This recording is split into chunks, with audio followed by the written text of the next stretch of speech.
一个初中肄业的修车匠，凭什么能单枪匹马撕裂全球机车巨头，统治了半个世纪的江湖？2024年，他舍弃上亿身家，裸辞出局，从头开始。2年后，他带着自研的3缸发动机，让杜卡迪和雅马哈听到了来自中国的咆哮。有人说张雪命好，每一步都有贵人托举，事实真的如此吗？今天咱就来聊一聊那些把张雪推上巅峰的贵人，以及那颗永不熄火的心脏。今天中国摩托车界最该感谢的人，其实是那个叫牙哥的初代赛车大佬。在2007年，如果不是牙哥多回了一次头，张雪可能只是一个空有热血、成绩平平的退役车手。牙哥本名张继兴，14次全国摩托越野赛冠军得主，堪称当年赛车界的一代宗师。他经历过中国赛车最草莽也最硬核的时代，看惯了赛场内外形形色色的人，却从未听说过有人敢骑着一台18手的破烂摩托车，在土路上狂飙100多公里，只为截停电视台的采访车说一句“我要做车手”。湖南卫视的节目播出后，张雪有了一点点的名气，但在讲究童子功和超能力的职业圈子里，依然是个没人要的大龄生瓜蛋子。牙哥看着眼前这个满脸尘灰、眼神却亮得吓人的少年，仿佛看到了年轻的自己。面对车队和队友的质疑，牙哥点了一根烟，看着远处那个正蹲在地上、满手油污却还在死磕发动机螺丝的年轻人。队友说：“牙哥，这小子岁数太大了，练不出来的，别浪费钱。”牙哥吐出一口烟圈，缓缓地说：“当年我24岁入行，你们不也说我不行吗？”他走过去，拍了拍张雪的肩膀，那是张雪第一次感受到来自大人物的温度。小子，车队不要你，我要你。但我丑话说在前头，我这不养闲人，你负责把我的车修好，剩下的时间命是你自己的，去赛道上拼吧。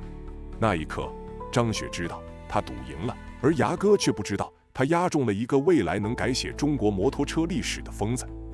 就这样，牙哥成了张雪生命中第一个真正意义上的贵人。当时学赛车1周的学费就要4、5千，而牙哥不仅分文不取，还经常管饭，甚至帮他找房子。于是张雪以牙哥机械师的身份，开始了他半工半读的赛车生涯。牙哥并不多话，但他总在张雪调车的时候给出实时的赛道反馈，这种实战调教让张雪在短短3年内完成了从修车仔到顶级机械师的蜕变。牙哥敏锐地发现，张雪虽然赛车天赋平平，但在琢磨机械上有着一种病态的执着。作为车手，张雪的表现只能用拼命来形容。他起步晚，也没有体系化的训练，只能靠自己摸索。在2007年到2009年的全国锦标赛和特技赛中，张雪的成绩不稳定，她曾经冲到过前3名，但也经常在10名开外徘徊。她的技术平平，赛车也不给力，但为了抢位置，她经常把自己和车都豁出去。然而，残酷的现实给了他一记耳光，跑了2年多，一身伤病，仍然没有顶级车队愿意签他。牙哥作为师傅，看得比谁都清楚。2009年，张雪带出来的6万块钱快花光了。在一次训练后，牙哥给张雪泼了一盆冷水：“你连我都跑不过，怎么去拿世界冠军呢？”牙哥语气平静，却字字千钧：“张雪，你的冠军梦到此为止吧。你确实拼命，但你的天赋和年龄已经触到了天花板，再练下去，你顶多是个2流车手。听师傅一句劝，别骑了，去找个工作，先生存下去。”那是张雪人生中最黑暗的一刻，但牙哥接下来的话却成了他余生最烈的火种。你想拿冠军，唯一的机会是去造一辆车，造一辆全中国、全世界都造不出来的好车。到时候，让车手骑着你的车，把那些我跑不过的老外都赢了。这才是你的世界冠军。那天晚上，张雪在空荡荡的赛道边失声痛哭，她哭的是那个破碎的车手梦，但她明白师傅说的没错，光凭一腔热血是追不到梦想的，人终究得面对现实。2009年初，张雪脱下了那身梦寐以求的赛车服，换回了那件油腻的工装。她背起装满扳手的背包，告别了牙哥，告别了那段泥泞却闪光的青春，南下浙江，扎进摩托车厂打工赚钱。那个时候，造车对他来说还遥不可及，而生存的压力却迫在眉睫。然而，一颗种子已经在他心里种下，他没能带走冠军奖杯，但他带走了赛车手的灵魂。很多年后，他把自己在泥地里摔出来的那些关于速度、关于极限、关于机械呼吸的所有肌肉记忆，统统写进了自己的机车里。2009年春节后，张雪站在浙江五一阿波罗工厂的大门前时，眼里还含着泪。告别了师傅牙哥，他兜里已经空空如也，车手梦的破碎更是让他的人生陷入低潮。当时的阿波罗是国内越野车的知名工厂，专门做出口贸易。在张雪眼里，这里就是离世界顶级摩托车最近的地方。但他一个初中肄业、满手黑油的草根车手，想进大厂谈何容易？张雪没走寻常路，他找了几张白纸，用铅笔密密麻麻地写了一封求职信。这封字迹歪歪扭扭的信里没有半句客套，全是硬核的技术挑刺。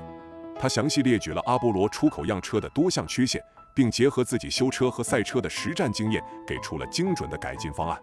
信的末尾，他坦诚写道：自己虽没上过大学，但对摩托车有着痴迷的热爱，修过车，赛过车，对机械结构了如指掌。这封带着机油味和铅笔灰的信，竟然真的传到了女老板婴儿的手里。婴儿是那种典型的浙商，务实、敏锐、惜才。他从这封潦草的铅笔信里读出了一个疯子对产品的敏感和热爱。他决定破格录用这个年轻人。就这样，婴儿成了张雪生命中又一位贵人。进入阿波罗后，张雪从最基层的下线维修工干起。他没有抱怨，而是踏踏实实的干。他不仅修车快，还总能预判出产品潜在的质量隐患，很快成了公司里最会找问题的人。几个月后，央视进场采访，记录下了那个至今在机车圈封神的瞬间。张雪蒙上双眼，仅凭手指的触感，在短短1个小时内，将散落一地的上百个发动机零件严丝合缝地拼成了一颗能够轰鸣跳动的机车心脏。这个瞬间让张雪成了厂里的明星，也彻底坐实了她技术痴的人设。很快，她被婴儿调到整车测试岗位，为公司产品把关。但张雪的嘴毒，情商低，指出问题不留一丝情面。她曾当着老板的面批评同事7天就能解决的问题，拖了20天还没搞定，这让她在厂里的人际关系极其紧张。设计部觉得她异想天开，生产部觉得她吹毛求疵，投诉信一度闹到了婴儿的办公桌上。面对争议，婴儿展现出了管理者的大智慧。他做了一个大胆且高瞻远瞩的决定，把这个满头臭汗、只会说技术术语的张雪摁进了国际营销部做客户代表。他要让张雪站在老外客户的视角，去反向逼迫设计和生产部门进化。这个转身彻底打开了张雪的视野。在营销部，他开始直接接触欧美市场对摩托车的真实审美与品质标准。他不再只盯着螺丝和活塞，他开始盯着人。张雪开始站在全球玩家的角度去审视每一个参数、每一道焊缝、每一寸漆面。这段经历让他从一个只懂修车的技工，进化成了一个懂市场、懂产品的潜在定义者。2011年前后，张雪向公司提出了一个狂妄的想法，自主开发一款真正具有赛车级基因的大排量越野车。在当时，这对一家外贸代工厂来说风险极高，内部反对声一浪高过一浪。但婴儿再次力排众议，为他单独立项，让他放手去干。那是张雪第一次如此接近梦想。他玩命般地泡在工厂，几乎凭一己之力完成了从图纸到实车的全部研发。样车出来后，性能惊艳，甚至能在测试场上跟进口车掰手腕。然而，现实的商业逻辑却给了他重重一击。2012年，公司派人前往重庆调研供应链并核算成本，结果非常残酷。由于缺乏成熟配套，生产这款车的核心零部件成本竟然比阿波罗出口整车的价格还要高。这意味着，这个倾注了张雪全部心血的项目，从诞生之初就注定了巨额亏损。面对冰冷的财务数据，公司高层最终做出了理性的决定，叫停项目。项目取消那天，张雪在办公室里沉默了很久。这一次她没有哭，因为在那次重庆考察中，她看到了另一番景象。重庆拥有成熟、低成本的摩托车供应链，那里才是造车的沃土。一个大胆的想法在他脑海中无法抑制地生长起来。既然在别人的工厂里做不成，为什么不自己出来做呢？2013年初，张雪提出了辞职。婴儿展现出了令人动容的格局，他没有设任何竞业限制，甚至在张雪临走前，大方地送给了他30套车型的零配件。他明白，阿波罗这个小池子已经留不住这条龙了。他用3年的包容，把张雪送上了那条真正属于她自己的九死一生的创业路。24岁的张雪再一次背起行囊，3年的工厂历练已经让她吃透了从研发生产到质检销售的全流程，造车梦的种子已彻底破土而出。这一次，她的目的地是重庆，那个被称为东方底特律的机车江湖。2013年正月，湖南怀化的年味还没散尽，25岁的张雪缩在家里，迟迟没有动身。前路是迷茫的，兜里是空瘪的。重庆那个机车江湖虽然诱人，但对于一个拖家带口、没有任何创业经验的男人来说，那更像是一个深不见底的黑洞。这时，老婆陈兴一看着他，淡淡地问了一句：“都过了15了，你咋还不出去？”这句话像针一样扎破了张雪那点由于恐惧而缩回壳里的自尊。他什么也没说，抓起行囊冲出了门。那一刻，他踏上的不仅是创业的征程，更是一段长达11年的修行。陈兴一人称星姐，她和张雪是初中同学。在星姐眼里，这个男人从来不是什么天选之子，他的开局简直是一地鸡毛，父母离异，一无所有，寄人篱下。星姐家境更好，她看上张雪，纯粹是因为她眼里那股不熄灭的光和那份傻得冒气的义气。当年张雪在车铺修车，她就到隔壁打工；她去追电视台的采访车，她就在老家帮他守店；她进厂打工，她就背井离乡陪同。2011年领证结婚时，两人24岁，除了对未来的孤注一掷，几乎一无所有。2013年的重庆，嘉陵和建设的巨头时代正在落幕，但在北碚区歇马镇的小巷里，却升腾着另一股野心。张雪租下的第一块阵地是个漏风坑洼的民房。2个月后，星姐赶来了。她背着不到1岁的儿子，右手拿着扳手给张雪递零件，左手还得操持那锅不知道下炖在哪里的饭。张雪的全部家底，自己的2万积蓄，牙哥支持的6万，以及英总送的30套零件，在造车这个吞金兽面前，连个响都听不到。但张雪绝不只是个死脑筋的机械师，她的商业嗅觉是在穷日子里磨出来的。在阿波罗打工时，他就曾靠修好工厂的库存车在网上销售，赚到了第一笔启动资金，也掌握了网络时代的营销密码。到了重庆，他故技重施，他在摩托吧、摩托米等论坛上以调教避震切入。那时候，国产车避震软得像面条，张雪却能用几百块的廉价零件调出进口车的质感。大神的人设在论坛立住了。张雪开始了她空手套白狼的造车神迹，没资质找代工，没资金先付费后提车。她拿着车友的定金去市场扫货，10套10套的拿配件，在小作坊里一台一台的拼装。她在论坛上直播进度，跟车友彻夜长谈。那2年，她卖出了80台拼装车，赚了10多万。这是张雪的第一桶金，也是她建立壁垒野心的起点。她不再满足于当一个高级组装工，她要按自己的想法造一台车，但开模需要30万，这成了横在梦想前的最后一座大山。为了填上这个窟窿，星姐展现出了一个传统女人最决绝的力量。她摘掉了嫁妆里的金项链，卖掉了母亲留下的玉镯。她开始向亲友借钱，一笔笔的借，哪怕是20块钱，她都认认真真记在一个泛黄的账本上。她说：“你忘记的事情我也会记在那里，借朋友的钱我都认。”那是他们最穷的时刻，兜里剩下300块，甚至凑不齐1顿饭钱。张雪用修理铺换下的废机油换盒饭，星姐就去菜市场捡收摊后剩下的收尾菜。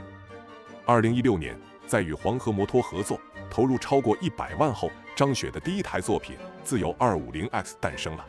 这款电喷油冷长续航的拉力车在配置上几乎碾压同价位合资车，但也因为供应链太低端，导致小毛病不断，修无可修，在圈内毁誉参半。最终车卖了800台，却没让张雪赚到钱，反而添了一大笔债。那时候过年最怕听到敲门声，星姐回忆起那段日子，眼里没有浪漫。在那11年的岁月里，星姐不仅是张雪的伴侣，更是她的债务登记员、零件包装工和精神避风港。张雪在前面为了世界冠军的梦想挥洒金钱和热血，星姐就在后面捡起她掉落的每一块碎片，缝补这个摇摇欲坠的家。这种如履薄冰的日子，他们过到了2024年，直到账本上最后一笔债务被划掉，星姐才终于长舒了一口气。如果说前2位贵人给了张雪逐梦的门票和看世界的视野，那么星姐则是那个在张雪几乎溺毙在现实深渊时唯一拉住她头发的人，她给了她重生的骨血和活下去的底线。张雪在泥地里摔出来的所有肌肉记忆，都离不开星姐在后方为她擦干的汗与泪。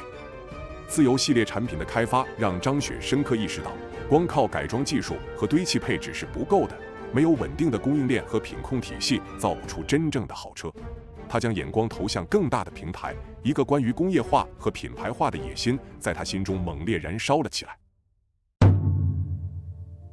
2017年，张雪虽然凭借自由系列在圈内小有名气，但日子却过得异常焦灼。他深刻意识到，光靠自己在小作坊里打磨的神技和那些拼凑的零件，已经触到了天花板。没有稳定的供应链，没有规模化的品控，他的造车梦就是杀上柱塔。他需要一个大平台，需要一个能把他的野心装下的母舰。就在这时，他遇到了命中第4位贵人严凯。严凯可不是外行，他是老牌摩托企业珠峰集团的总裁，业内的老派儿。当时2人的相遇不是那种温情的伯乐识马，而是一场精准的资源匹配。严凯的公司正面临品牌老化，他看中了张雪开发产品的疯劲儿，张雪则看中了严凯手里的资金和资质。2017年，珠峰凯越正式成立，品牌名字里的凯取自严凯，越则是张雪最痴迷的越野与跨越。严凯通过控股公司出资，占比 49.39%， 张雪技术入股，占比 35.88%， 并出任总经理。那是2人合作中的黄金时代。严凯作为投资人，在初期给予张雪技术上的一票否决权。他几乎不干涉张雪那些不计成本的轻量化实验，甚至支持他在发布会上那些狂傲不羁、挑战老牌巨头的言论。严凯挡住了传统摩托车行当的冷箭与资本市场的质疑，把张雪保护在一个纯粹的技术温室里。很快，张雪研发的凯越 500X 上市，这款车开创了国产轻量化 ADV 的先河，销量爆炸，经销商排队提货，为凯越带来了第一桶金和极高的市场关注度。然而，这种利益互补的平衡在公司走向深水区时开始剧烈动摇。张雪并不满足于做一个只设计车架的组装大师，他深知，如果没有一颗属于自己的心脏，凯越永远只是在别人的地基上盖房子。2019年，凯越的销量已经从800台飙涨到了3万台，公司利润增长迅猛，张雪自己也赚到了一点钱，他还掉了部分借款，还在重庆买了房子。张雪觉得时机成熟了，他向公司提出要自研高性能发动机，但在投资人严凯眼里，研发高端发动机是多少资金雄厚的大厂都不敢干的事情，它周期长，烧钱多，无异于一场胜算极低的豪赌。公司现在发展形势很好，没必要去冒这个险。分歧之下，张雪展现了他性格中最疯狂的一面，他拍桌子提出了一个让所有人无法理解也无法拒绝的方案。以个人名义向公司借款1000万元用于发动机研发，还立下了生死状，干成了发动机的技术成果全部归公司所有，张雪自己不要任何奖励。干不成，这1000万的债务由张雪个人承担，连本带利还给公司。这完全是一场自杀式的陷阱，赢了是公司的，输了是自己的。张雪没有考虑那么多，他带着团队没日没夜的干，甚至抵押了自己的房产继续投资，最终在持续投入了3000万后，张雪成功了。2021年2月，凯越自研的 800cc 直列双缸发动机点火成功，这打破了国产大排量发动机只能仿制国外产品的历史。第2年，第2台 400cc 四缸发动机研发成功，这台发动机转速达16000转，达到了国际1线大厂水平。董事会被张雪征服了。2023年，张雪携新开发的450 Rally X 赛车带队出征达喀尔拉力赛。这辆车含金量极高，装配专门研发的 450cc 单缸水冷发动机，整车极致轻量化，干重仅128公斤，减震和避震系统均针对沙漠极端环境开发。果然，车队在达喀尔成功完赛，开创了国产机车的历史。凯越品牌也随之跃上了国产摩托车的巅峰。成功让张雪的野心疯狂膨胀，他向公司提出了一个更加疯狂的想法，把利润再投入研发业界最先进的3缸发动机，去争夺世界冠军。而严凯的思路却更加现实，投资要平衡风险回报，我们已经投入了这么多，不能一味冒进，应该充分利用现有成果赚钱。在商业逻辑里，严凯没有错，他守住了一个企业的安全边际。作为贵人，他确实在张雪苦苦挣扎时，用资本把他从小作坊推到了聚光灯下，但最终他给不了一个疯子的自由。于是，一场无声的边缘化开始了。曾经一言九鼎的雪总被降职为研发副总，失去了话语权。深夜，张雪辗转难眠，他给严凯发了一条长信息，字里行间全是关于三缸机的宏伟蓝图和技术渴望。然而，第二天早晨，严凯的回信只有冰冷的2个字：不做。这彻底割断了张雪对凯越最后的念想。他意识到，自己亲手创立的这座工厂已经不可能实现他的梦想了。自己再待在这里，只剩下金钱和世俗的成功，而这对他来说纯粹是浪费生命。2024年2月底，张雪做出了一个震惊圈内的决定：辞职。他给公司手写了一封简短的辞职信，本人决定辞职，去追求我的星辰大海。未来是朋友也是对手，江湖再见。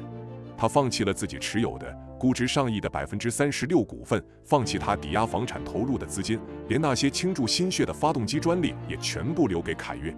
张雪用近乎净身出户的极端方式换取了自己的自由身，他一刻也不想停留，要争分夺秒地奔赴自己的星辰大海。2024年4月，张雪再次站在创业的起点上，身后是估值数亿、如日中天的凯越，身前是两手空空、生死未卜的未来。在两江新区一间不起眼的办公室里，张雪用自己的名字注册了重庆张雪机车工业有限公司。没有大佬站台，没有品牌背书，甚至连像样的办公桌都没有几张。但他并不孤独，10几位核心技术骨干，那是他在凯越时期带出来的亲兵，毫不犹豫地跟着他一起从头开始。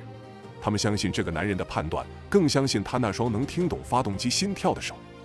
这一次，张雪不再是那个为了生存而妥协的创业者，他用自己的名字下注，完全控股，就是为了证明一个真理：不向资本妥协，我张雪依然能造出冠军级的摩托车。创业初期的资金链是紧绷的，张雪再次展现出他的赌徒本色，继续借债抵押一切。他带着那份被前任东家否决的三缸机方案四处奔走。此时，张雪已经是机车圈的硬通货，很快投资人闻风而来，投出2000万元天使轮融资。这笔钱成了张雪机车的第一口氧气，让他在废墟之上重新点燃了炉火。张雪的目标只有一个：死磕那台在凯越时期被否决的直列三缸发动机。在汽车工业里，三缸机或许是廉价与抖动的代名词，但在摩托车领域，它是横跨双缸低扭与4缸高转的神兵利器。它更窄更轻，在赛场上轻1公斤就意味着多1分胜算。欧洲和日本大厂在双缸与4缸的舒适区里躺得太久了，他们被旧资产和维修体系所裹挟，形成了路径依赖。在他们看来，三缸机是一个尴尬的异类，但在张雪看来，这正是巨头们留给他的战略级机会。然而，三缸机天生就有个致命的缺陷，震动必须依靠高精度的平衡轴设计来抑制，而成熟的平衡轴方案早已被日系厂商用专利网封锁，授权使用费高昂。张雪当然不会去交买路钱，他要带着团队手搓出一套中国方案。这是一场与时间的生死竞速。通常国际大厂研发一款新发动机需要36个月，而张雪将这个周期压缩到了令人发指的12个月。他的打法极为野路子，靠多年赛车和修车练成的直觉定方向，再让工程师建模验证，然后是不计成本的快速打样，暴力试错。为了把材料精度从5丝提到3丝，他直接砸钱为供应商的损耗兜底买单。这种从赛场经验出发到推造车的模式，大大提高了开发效率。而重庆强大无比的供应链，更是为他提供了试错的无限可能。最终，他们独创出120度等间隔点火与双相位平衡轴技术，绕过日本专利，解决了三缸机震动大的世界性难题。可以说，初中肄业的张雪是用30年的修车手感做导航，用重庆强大的产业链做车轮，带着一群疯狂的本土工程师，硬生生跑赢了那些坐在实验室里算数据的高学历对手。2025年，张雪机车的财务报表很难看，全年营收7.5亿元，却亏损了2278万元。资金链紧张的时候，依靠借债发工资，但在张雪眼里，这份报表却是他最骄傲的勋章。研发投入占比高达9.33%，接近7000万元被他毫不犹豫地砸进了发动机里。他像个败家子，却又像个最精明的工匠，每一分钱都变成了曲轴的强度、活塞的耐热性和气门的响应速度。真正的转折点发生在2026年1月，就在夺冠前2个月，浙创投领投了张雪机车 A 轮，注资9000万元，投后估值高达10.9亿元。这不仅是资本的认可，更是国家队对中国摩托车核心技术突破的战略压注。从跟前资方分道扬镳到被国资追逐，张雪只用了短短2年时间就完成了身份的惊天逆袭。2026年3月28日，葡萄牙波尔蒂芒赛道的风很大，但张雪车队53号赛车的排气声浪更硬。那台820 RR2不像是在比赛，更像是在宣泄。当他在直道上生吃杜卡迪，撕开外国大厂构筑了数十年的红区防线时，全场才意识到，这个来自中国重庆的疯子真的把三缸机做成了屠龙刀。4秒的领先优势。当赛车冲过终点线，看台上的张雪挥舞着5星红旗，泪水夺眶而出。次日，第2回合比赛，张雪机车再次夺冠，背靠背双冠。中国摩托车品牌首次在世界大赛顶级组别打破欧美日垄断，站在了世界之巅，张雪的梦想实现了。回望这一路，张雪命中的4位贵人像4级阶梯，为张雪铺就了通往山顶的路。牙哥掐灭了他的虚幻，因而撑开了他的眼界；星姐拖住了他的底线，而严凯助他完成了从手艺人到企业家的飞跃。但真正让他涉级而上，登上顶峰的是那位最大的贵人，是那个19岁追着采访车跑的少年，是那个22岁给大厂写自荐信的打工仔，是那个26岁用废机油换盒饭的修车匠，是那个37岁敢于舍弃上亿身家从头再来的疯子。自助者天助之，人这一生最好的运气不是遇到了谁，而是你从未在任何一个路口弄丢那个最初的自己。